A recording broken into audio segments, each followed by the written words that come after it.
number one foods in America that are sold is pizza rolls and Hot Pockets. And we start talking about America, where they don't teach culinary in schools, and a lot of people don't cook for themselves. A lot of people buy fast food. I'm starting to think about it. It has a lot to do with economics as well, and that these foods are pre-boxed, easy to make, especially if you're juggling multiple jobs and if you want to feed your kids and you don't know how to cook. These are the easiest means. I personally probably think if they had other opportunities and more options available to them, these will not be the primary foods sold. I agree. Yep. And also, another thing is lack of education. A lot of these poorer people, I mean, if you're living on food stamps, you don't necessarily have even access to the internet. You don't have access to bookstores, so you don't have the education necessary to know how to shop, how to eat well.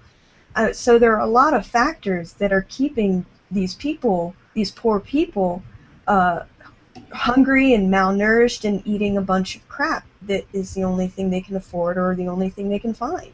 Now, Reed, you make a great point about the people. I kind of want to talk a little bit about the people that are on the SNAP program. And I kind of want to break it down by state as of last year. Did you know that 20.6% of people in Louisiana are on the SNAP program? Yes. 18.7% of people in West Virginia. 19.4% of people in Kentucky. 20.4% in Tennessee. 21.1% in Mississippi. 19.3% in Georgia, 18.9% in Alabama. And I point out these states specifically because these states voted for Mitt Romney. Yep, they're all conservative states. They are all conservative states. Let me point out California, 10.4%. One of the lowest. And they hold the majority of the U.S. population in one consolidated area. Yeah, and California has a very, very large population. And they're only at 10.4% when it comes to people on food stamps.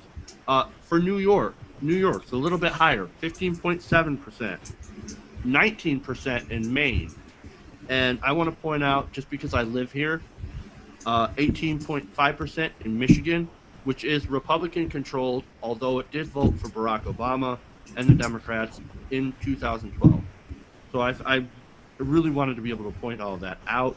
Do you have Ohio's numbers there? Ohio's numbers? I do not have Ohio's numbers. Florida's? But I believe that was somewhere also in the 16 to 17% range. Right, I bet. What about Florida, the dick of the United States? Florida was actually somewhere around 15 to 16%, from what I recall. I'm going to defend New York for a second here. When you said New York is 15%, am I correct? 15.7, yes. Okay. You do realize that when you go outside of New York City, most of all New York is rural, so the environment's probably very similar to places like Ohio and Alabama. Oh, of course. Of course. And you know, I just wanted to point out the difference between the more liberal states and the more conservative states. And the population too. Says, Reed, here's a question to you. Do you feel that your state in your region, in that town and where you live, in the surrounding areas, do you guys feel like you're isolated from the modern world? We are, yes, absolutely. Oh, man, we're so isolated from everything around here. There's nothing. The closest thing you can come to civilization is in 20 or to 30 minutes either direction, and the most that they have in the next town over is a Walmart. So your only option, if you want anything other than the grocery store or the fast food joints here in town, is to go to Walmart. And of course, every time Walmart comes to a town that they haven't been to before, what's the first thing that happens? They wipe out all of the independent businesses because they can't compete.